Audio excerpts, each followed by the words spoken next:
Today we are going to replace the date battery. First, please turn off the device and unplug it before disassembling it. Next, unscrew the 4 hex socket head cap screws on top of the housing. The next step, separate the top and bottom of the housing. Be aware, when separating the top and bottom of the housing, there are still many wires connecting both.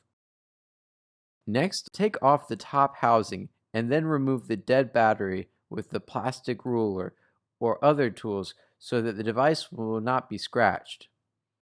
The next step, put in the new CR2032 battery with the negative side down and the positive side up. Lastly, place the battery in the battery terminal opposite the cables. Then you're finished.